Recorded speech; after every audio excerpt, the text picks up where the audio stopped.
que, que lo grabamos y que pues ella lo escuche, ni modo, que se ponga al tanto. Sí, Va a sí, sí. tener falta, pero va a tener el conocimiento que vamos a... Ujú. Bueno, entonces vamos a ver, es Reino 1 y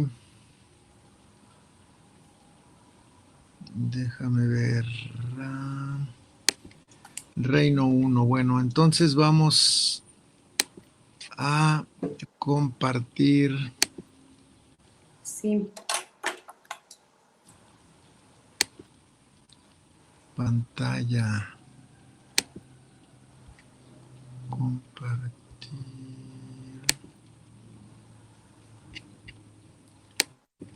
Bueno, entonces vamos a...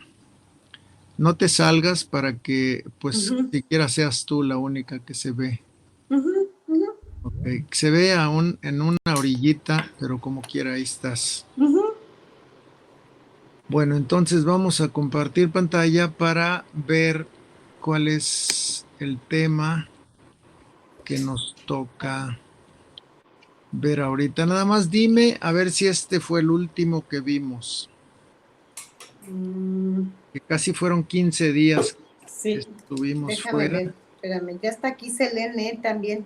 Ya entró. Ay, Sí, Selene. ya estoy aquí. Ay, Selene. Selene, Alejandro, Ay, Isaías, no, pero todos ya están. no, pero ahorita nada más venimos Alejandro y yo, Ah, qué porque vengo bueno. del trabajo.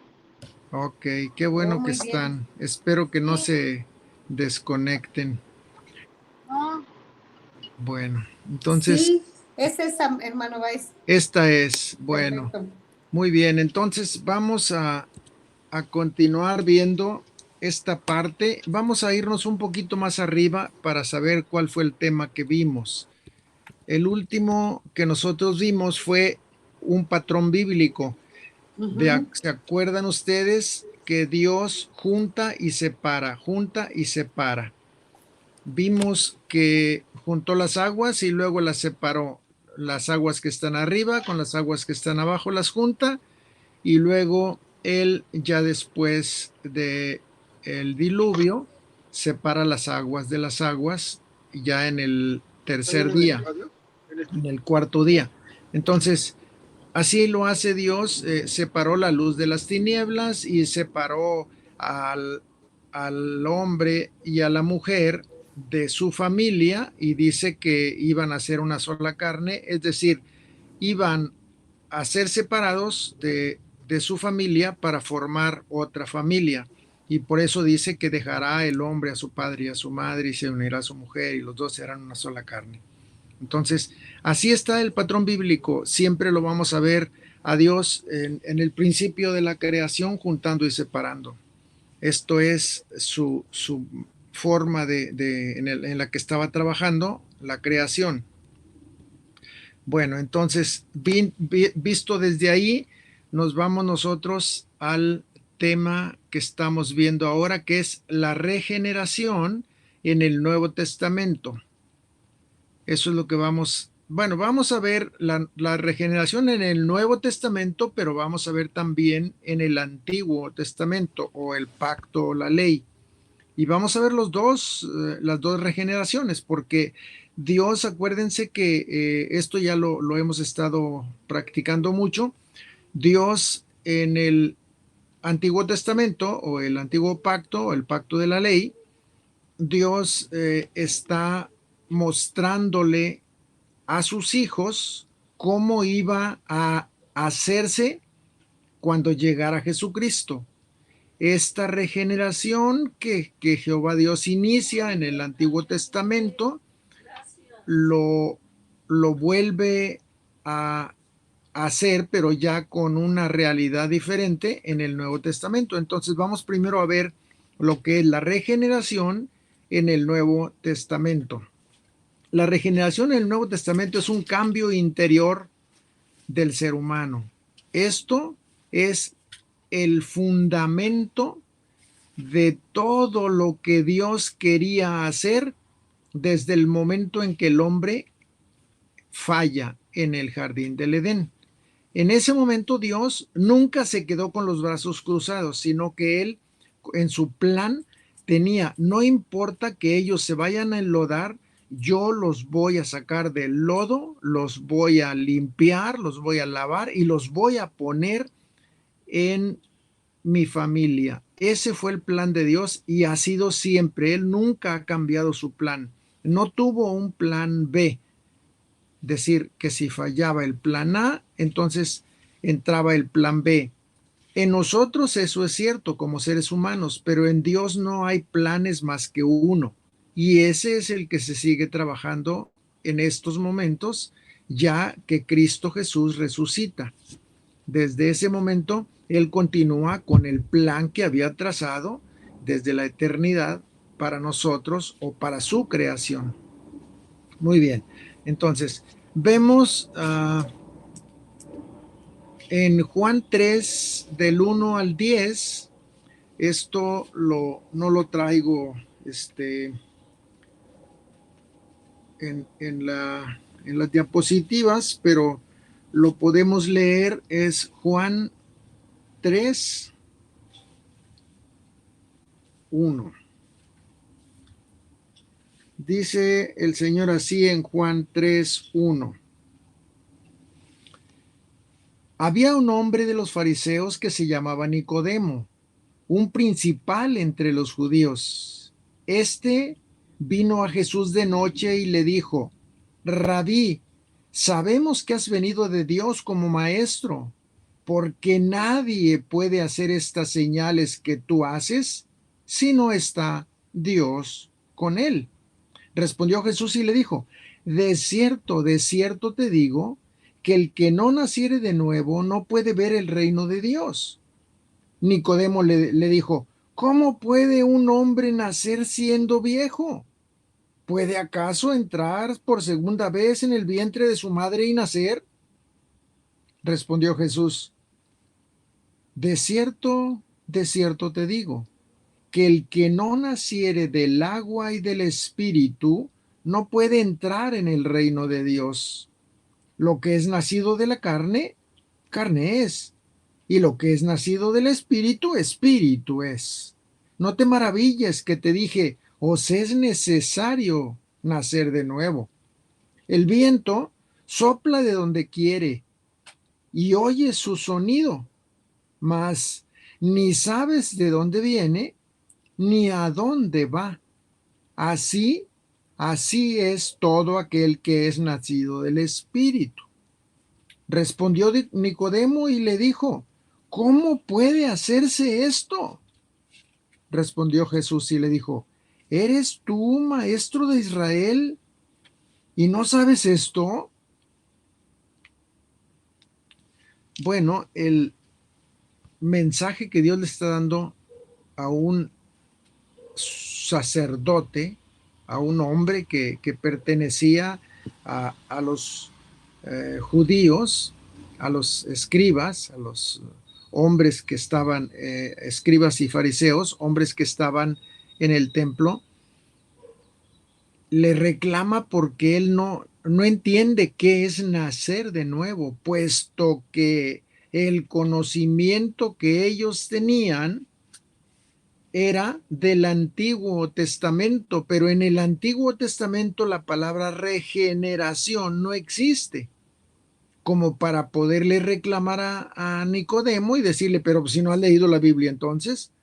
No, sencillamente la regeneración que Dios estaba tratando en el Antiguo Testamento era externa. Por eso no se expresa la palabra regenerado, porque es un proceso de cambio, pero es externo. Entonces vamos a ver la regeneración cómo es en el Nuevo Testamento. Regeneración es nacer de nuevo. Por eso la palabra misma lo dice: regene, que vuelves a ser el gene. Aquí no interviene ninguno de nosotros. En este proceso no intervenimos ninguno. Para que nosotros fuéramos regenerados, no teníamos que hacer absolutamente nada más que confesar, creer y vivir la regeneración. Confesar a Jesús como nuestro Rey, creer que Él murió en la cruz por nosotros y vivir conforme a los preceptos que Él nos dijo. No teníamos que hacer nada, no se puede que cualquiera de nosotros, de los que estamos aquí, pudiéramos ayudarle a Dios para que nosotros fuéramos regenerados, porque solamente es una obra de Dios, es una obra del Espíritu Santo. El hombre no puede regenerarse, aunque pareciera que sí, porque hay algunas estados biológicos que parecieran decir que se puede regenerar.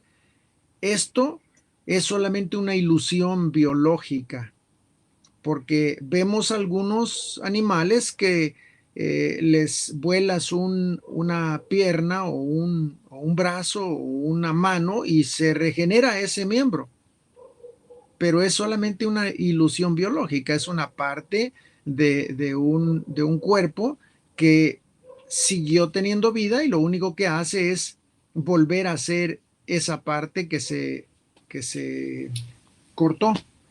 Pareciera eso. Entonces, regeneración es nacer de nuevo. Eso es. Para ser regenerado se requiere morir. No puede alguna persona que Dios lo regenere sin dejar las cosas anteriores. Es decir, la vida que llevaba queda en la tumba y nace un ser humano diferente, nuevo, aunque tiene la misma fisonomía, la misma personalidad, los mismos gustos, los mismos conocimientos, todo es igual, pareciera, pero sucede que Dios hizo un ser humano nuevo y ese ser humano nuevo, lo único que tiene que es antiguo es sus neuronas. Sus neuronas siguen con la información con las que vino llenando el hombre desde que nació hasta el momento que fue regenerado. Entonces, es ahí donde ya ahora sí nos corresponde a nosotros comenzar a usar los antiguos, corresponde a nosotros dejar los antiguos conocimientos para que mueran. En esta vida todo lo que no se usa muere. Entonces lo que necesitamos nosotros es dejar de seguir usando los datos nuevos, los datos antiguos, los conocimientos antiguos, educación antigua, moral antigua, ética antigua, filosofía antigua, y todo esto es un paquete completo que viene nuevo, pero hay que desatarlo, hay que sacar la información para sustituirla por la información con la que nos acostumbramos a vivir. Y esto solamente es responsabilidad de nosotros. Lo más difícil ya lo hizo Dios. Cambiar las células, cambiar las membranas, todas las cosas que necesitan los seres humanos para poder ser seres humanos. Solo que ahora va a necesitar conocimientos que solo en la Biblia pueden estar o por una revelación, cualquiera de las dos, sea que el hombre saque la información para vivir su nueva vida desde las Escrituras o lo saque esa información por la revelación que el Espíritu Santo nos va dando. De esas dos formas. Entonces, regeneración en Gálatas 3:27 nos dice de esta forma. Gálatas 3:27. Nos dice así el Señor.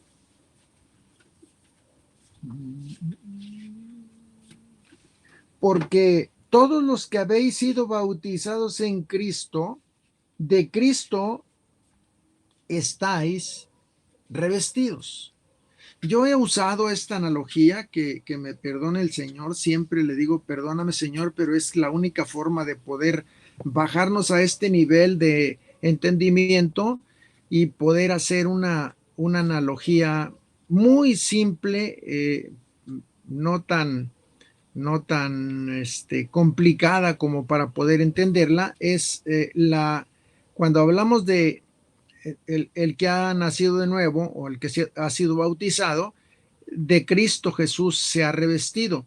Y yo lo pongo como una paleta de fresa que tienes en tu estufa, una olla con chocolate caliente, y entonces a esa paleta de fresa, cuando tú quieres revestirla para que no se vea de qué está hecha la paleta, entonces la metes en el chocolate y cuando la sacas se acabó el color que tenía la paleta que es de fresa, porque ahora está recubierta, revestida de una capa de chocolate, y la persona que quiera saber qué hay adentro de esa capa necesita romperla, la capa que está recubriendo a la fresa. Entonces, más o menos así yo me imagino que estamos revestidos. Cuando nosotros salimos del agua es una simbología, no es una realidad, solamente es una simbología. Es como si nosotros fuéramos revestidos de Cristo a través del agua, y cuando salimos, ya salimos revestidos de Cristo Jesús. Bueno, es lo mismo, esa cubierta que traemos nosotros ahora es Cristo Jesús, que está cubriendo nuestra vida. Lo volvemos a leer ahora, ya que expliqué esto, lo volvemos a leer en Gálatas 3:27, que dice, porque todos los que habéis sido bautizados en Cristo, de Cristo estáis revestidos. Entonces aquí vemos nosotros que es una forma en la que Pablo nos está haciendo entender o dándonos el conocimiento de que ahora ya no somos nosotros.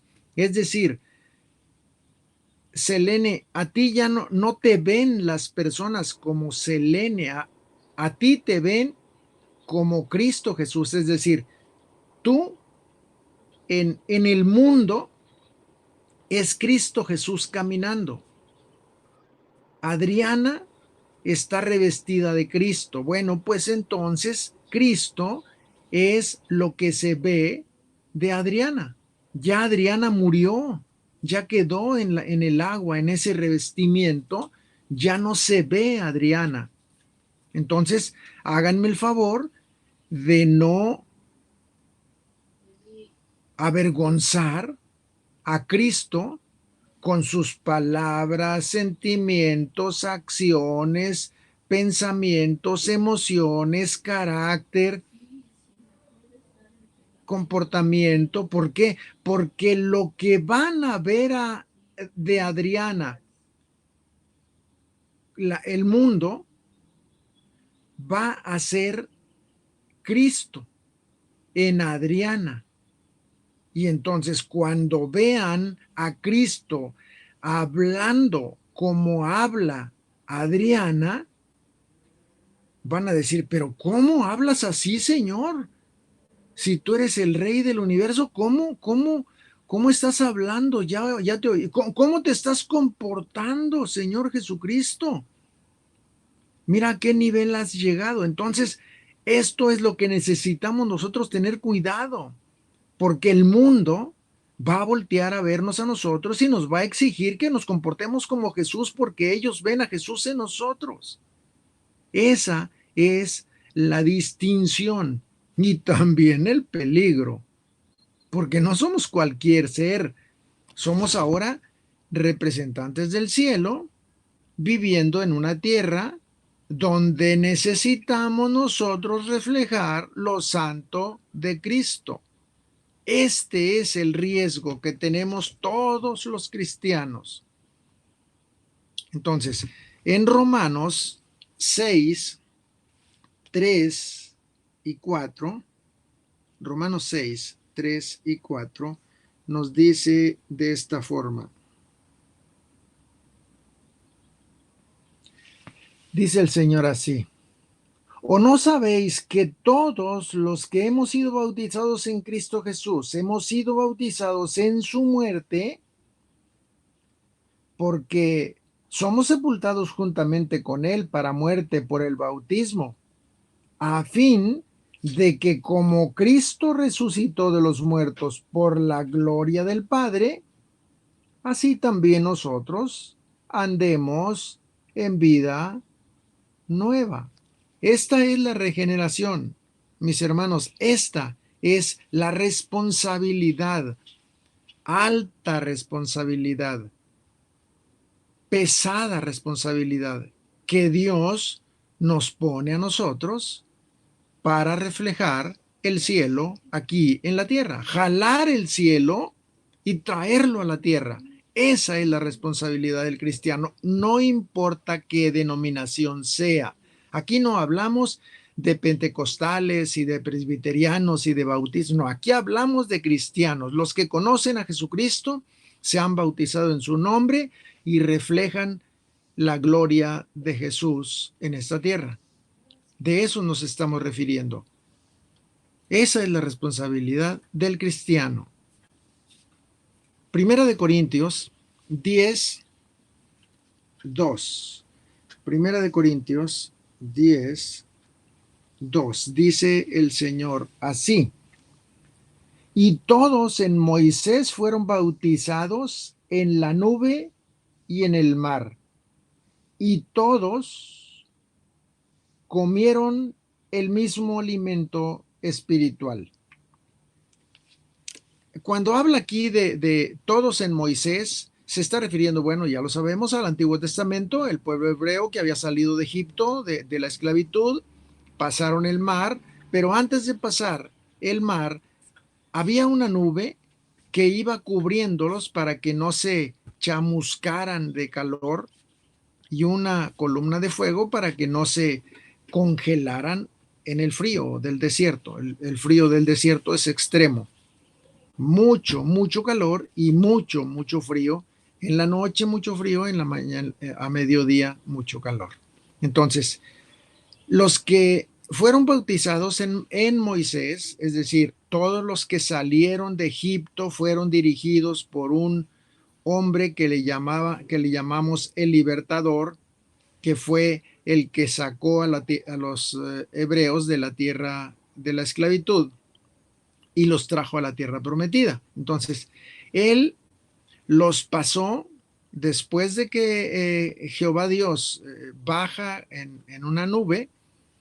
Al llegar al Mar Rojo, los pasó al otro lado y hagan de cuenta que ellos pasaron por el féretro, es decir, pasaron por en medio de la muerte, porque adentro del mar, pónganle ustedes 1000 metros abajo de la última capa de agua, entonces es una presión terriblemente pesada como para poder soportarla el cuerpo cuando le cae un agua de una cantidad de agua de esa naturaleza de aproximadamente 800 metros de alto, las murallas de agua, pues lógicamente revienta el cuerpo porque es pesadísimo, es como si le dejaran caer una placa de acero de unas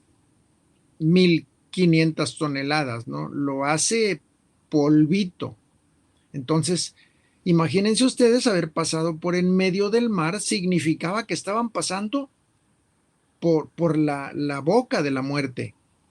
Y entonces a eso se refiere Moisés, a eso se refiere Pablo, cuando dice que todos fueron bautizados en Moisés.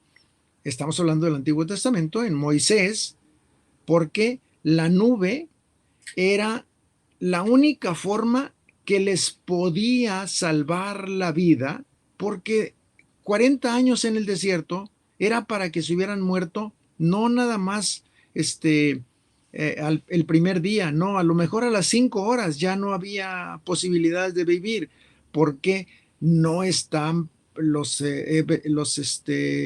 esclavos, no estaban preparados para vivir los calorones que iban a vivir.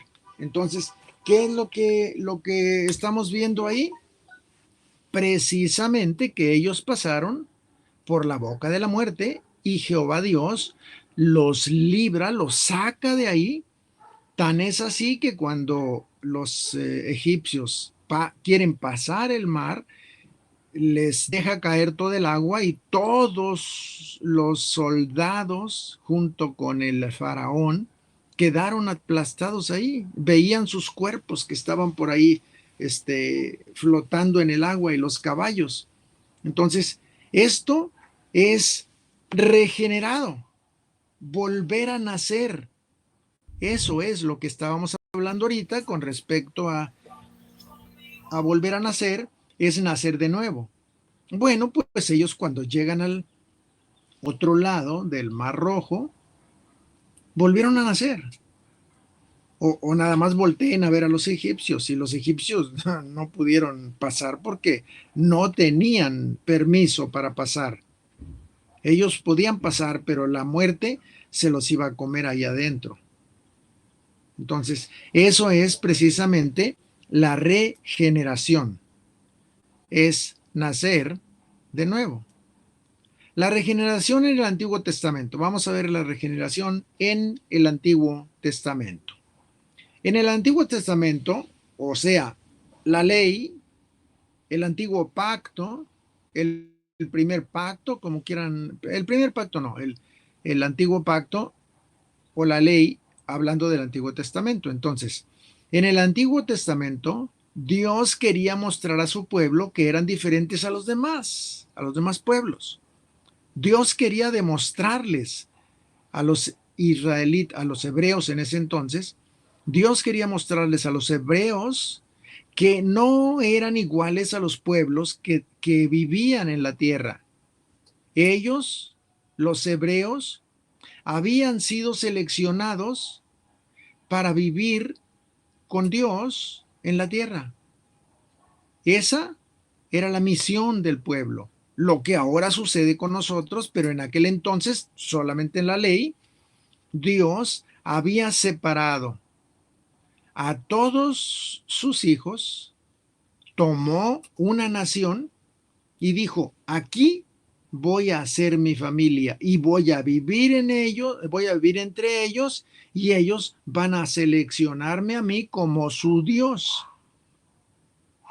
Ya sabemos que no fue así, que los hebreos siguieron haciendo sus barbaridades y entonces Dios los desechó en mucho tiempo y no los dejó que entraran a la tierra prometida. Los que habían salido como esclavos de Egipto murieron todos en el desierto. Solamente Caleb y Josué pudieron entrar a la tierra prometida porque se alinearon a los preceptos y ordenanzas del cielo, como la ley.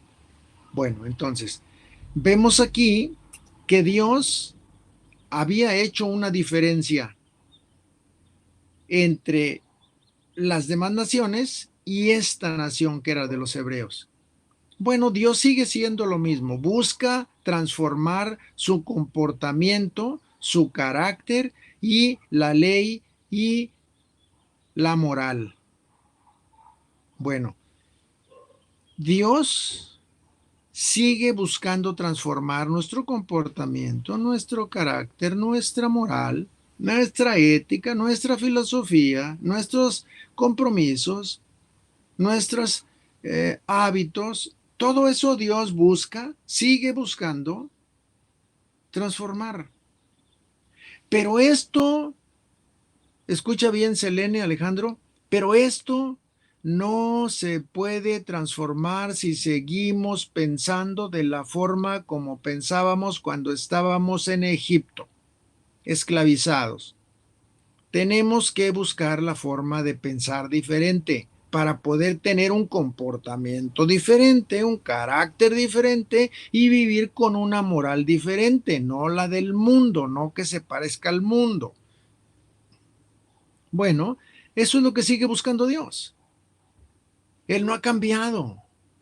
Lo voy a leer de nuevo. En el Antiguo Testamento, Dios quería mostrar a su pueblo que eran diferentes a los demás pueblos y buscó transformar su comportamiento, carácter y moral por la ley. Bueno, esta transformación, es decir, la regeneración en el Antiguo Testamento,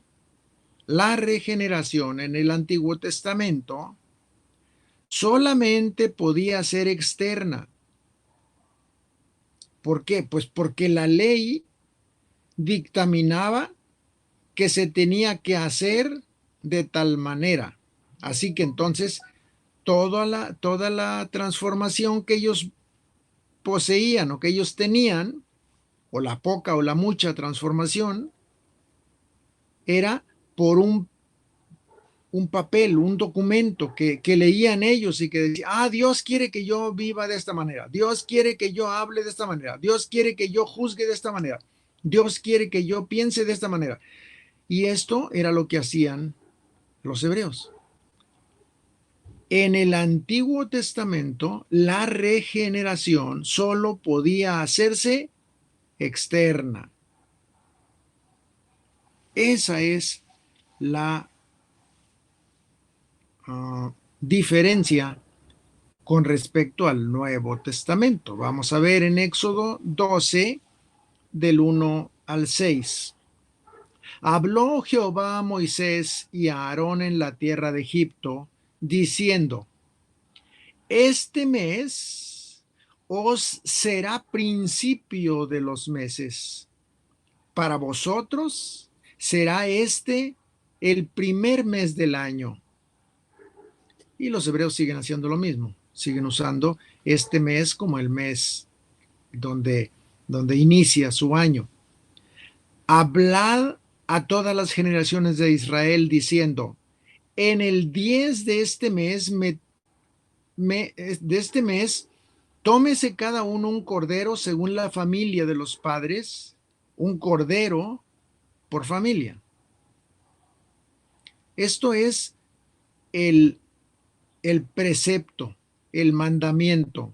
Esta es la ley escrita que fue dada.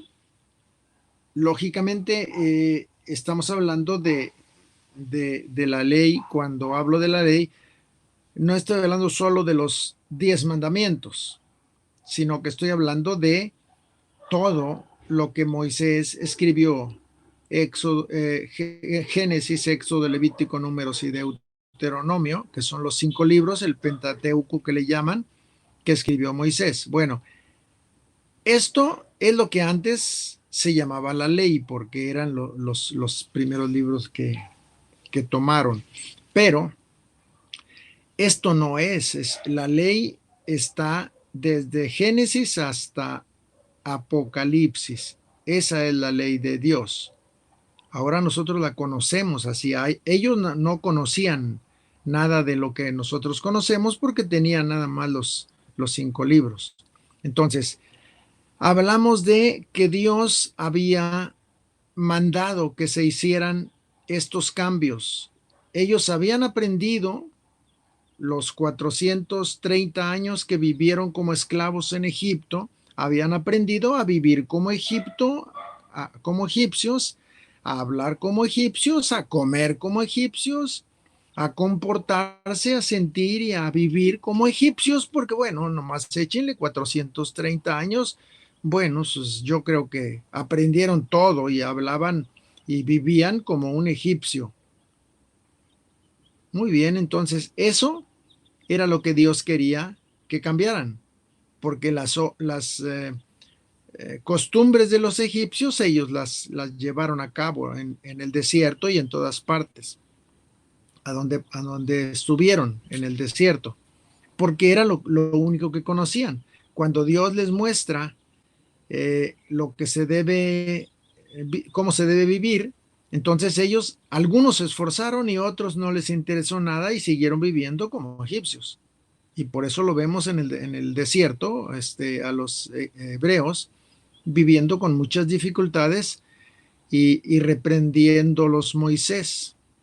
Bueno, entonces lo que está mostrando Jehová a su pueblo con esto es que ellos han nacido el primer día del mes de Nisan, que quiere decir retoño. Miren qué casualidad.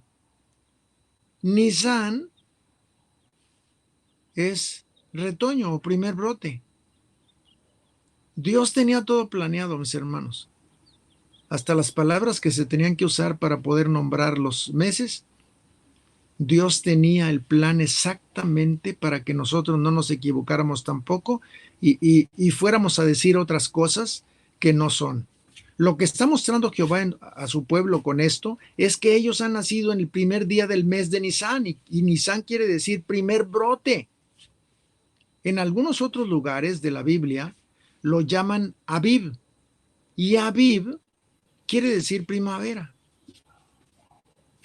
De todas maneras, si se dan cuenta, la primavera es el primer punto del ciclo de las 4 estaciones.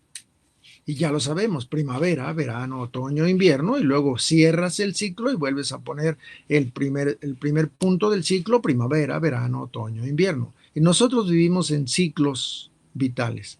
Entonces, Aviv, en otras partes de la Biblia, es primavera, pero es lo mismo, es el Nisan, que es el primer mes, o algunos le ponen Aviv.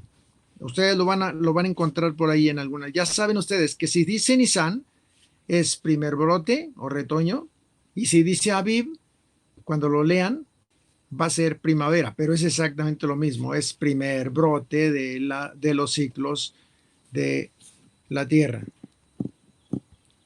La vida consta de ciclos: nacer, reproducirse y morir.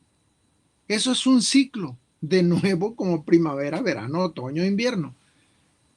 Nosotros somos cíclicos y esto nos da a nosotros la característica de ser seres creados, porque tenemos un principio y llegamos a un fin.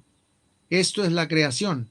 Nace, se reproduce y luego muere. Y luego otro nace, se reproduce y luego muere. Y así están los ciclos de cada una de estos hombres y mujeres, o los seres que han sido creados, tienen este ciclo siempre.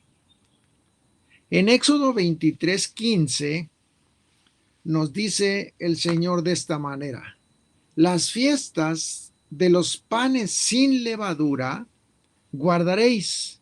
7 días comeréis panes sin levadura, como yo te mandé, en el tiempo del mes de Abib, porque en el mes de Abib saliste de Egipto. Ya dijimos que el mes de Abib significaba, ¿quién me dice? Primavera. Primavera, exactamente. Entonces, nosotros sabemos que en Éxodo 23:15 ya no dice que es Nisan como el primer retoño, sino aquí habla de que en el mes de la primavera, porque en el mes de la primavera salisteis de Egipto.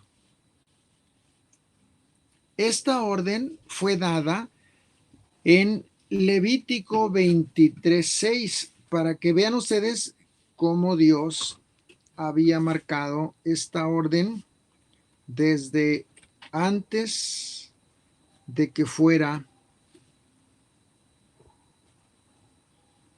esta orden en Éxodo. Vamos a ver.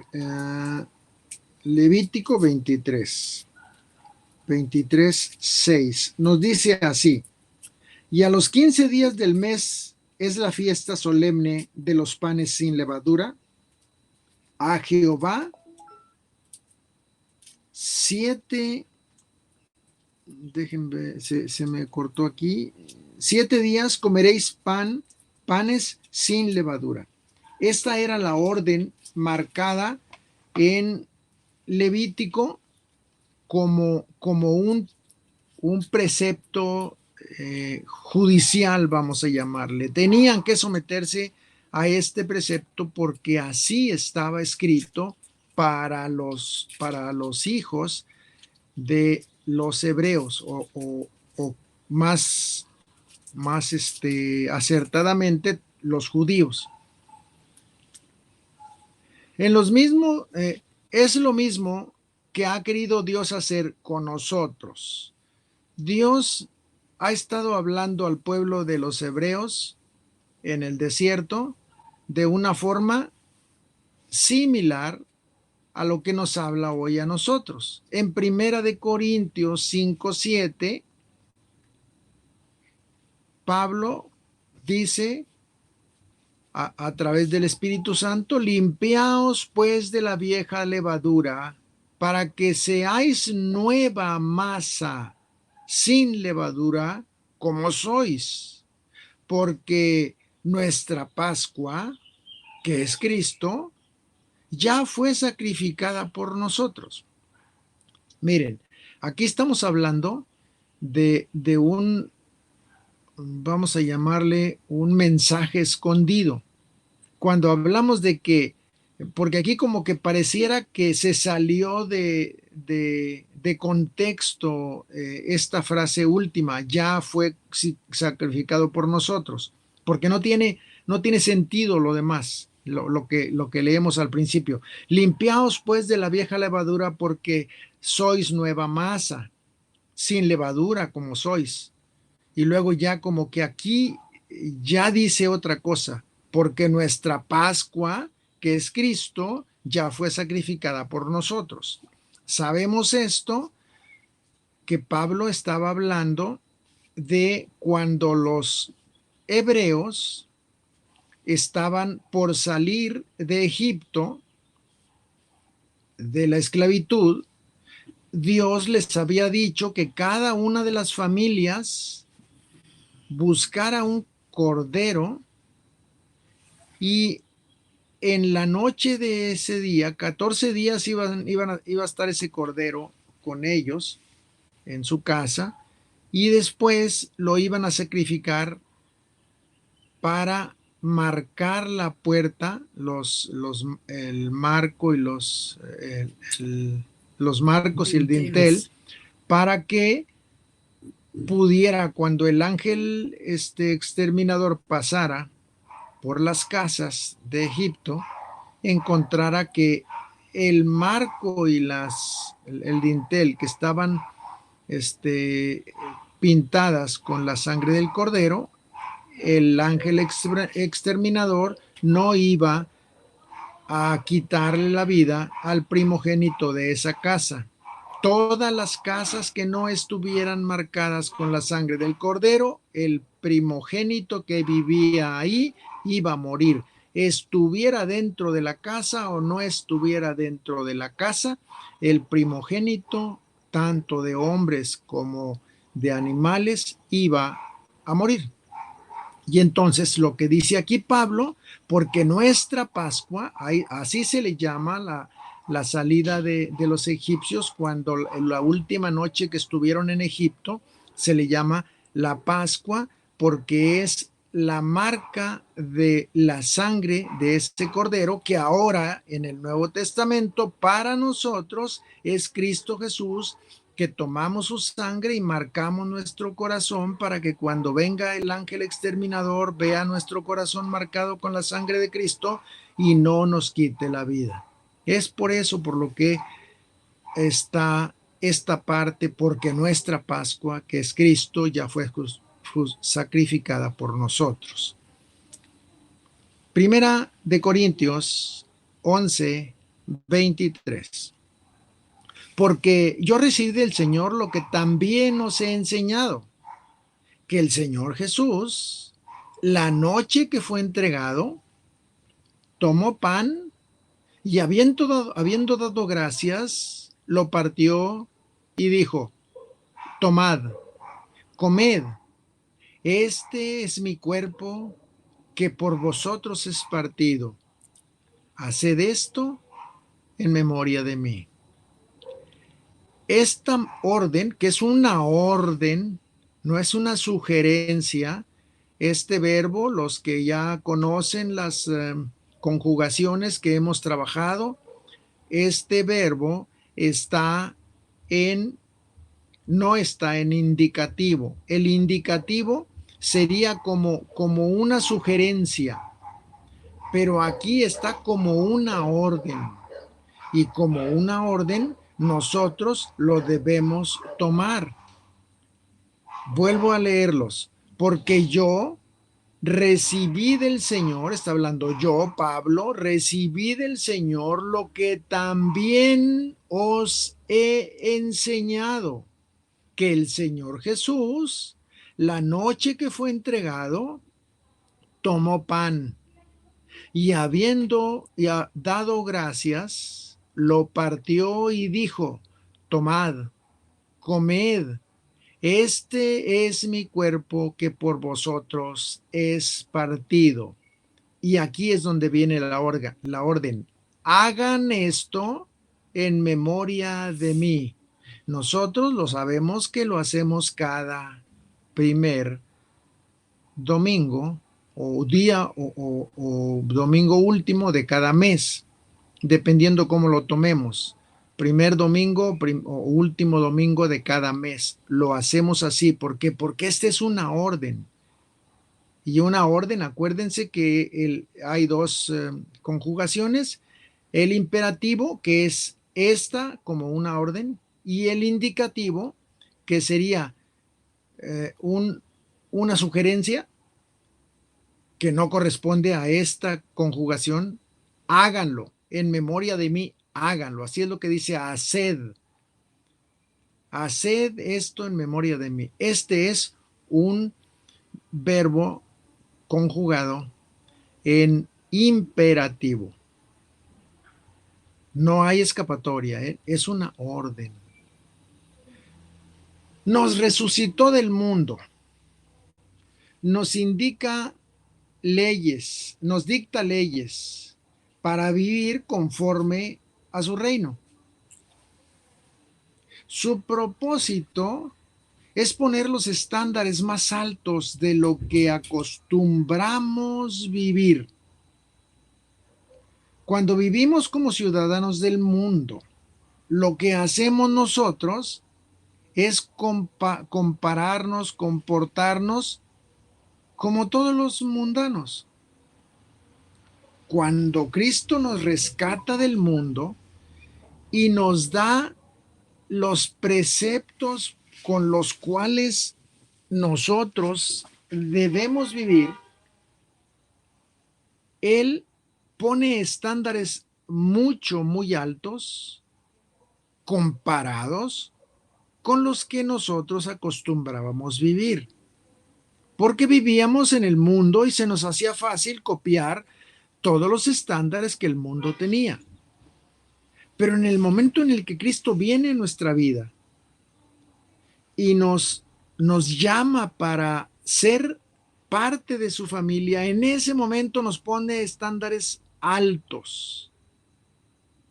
No quiero decir muy altos porque se me van a espantar, pero realmente son muy altos.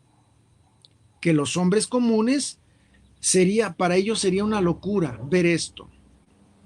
Para nosotros no, porque no nos es difícil, puesto que estamos ayudados por el Espíritu Santo, que nos da todas las herramientas para que no fallemos. Pero tenemos que sacrificar algunas cosas que nos gustaban, que nos agradaban, que nos parecían pues no tan malas o buenas, y tenemos que sacrificar eso. ¿Por qué? Pues porque Dios nos ha dicho esto no y esto sí. Que el cristianismo es una prohibición. No, no es una prohibición. Si tú quieres hacer todavía lo que hacías, hazlo, no hay ningún problema. El problema es para ti, no para Dios, ni para otro hermano. Lucas 16, 16, 17 en la traducción de Latinoamérica. La ley y los profetas se anunciaron hasta Juan. Desde entonces se anuncian las buenas nuevas del reino de Dios y todos se esfuerzan por entrar en él.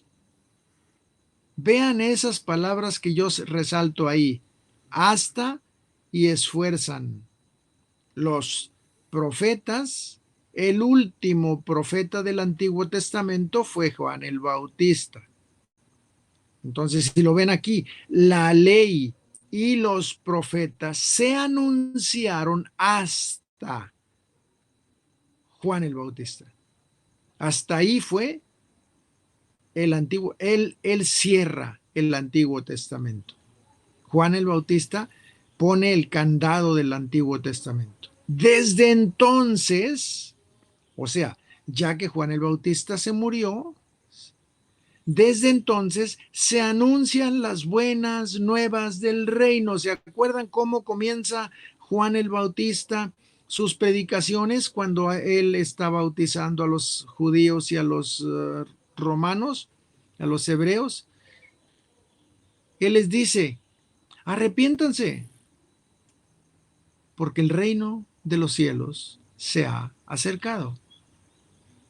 Bueno, si algo hay importante en la Biblia, si algo hay sobresaliente en la Biblia, es el reino de los cielos.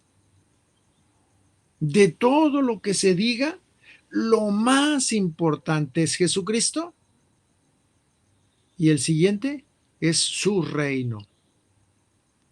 Dos cosas en la Biblia que sobresalen: Jesucristo primero y después su reino. Pero es más fácil que desaparezcan el cielo y la tierra que deje de cumplirse una sola tilde de la ley. De que lo que dice la Biblia se va a cumplir, mis hermanos, se va a cumplir, quieras o no. Esto es un precepto, es algo que ya está establecido, es un decreto, es algo que ya fue dicho por Dios. Entonces, hasta aquí nos quedamos. Vamos a salirnos porque ya me están esperando en el siguiente curso. Yo les pido que las cosas que se dijeron aquí las vuelvan a repasar. Está en YouTube, bueno, las subo mañana. El sábado ya las tienen, digo, el viernes ya las tienen ustedes, para que las repasen. ¿Sale? Dios les bendiga. Dios les bendiga, bye. Gracias. Gracias, Selene. Gracias, Alejandro. Ay. Nos vemos.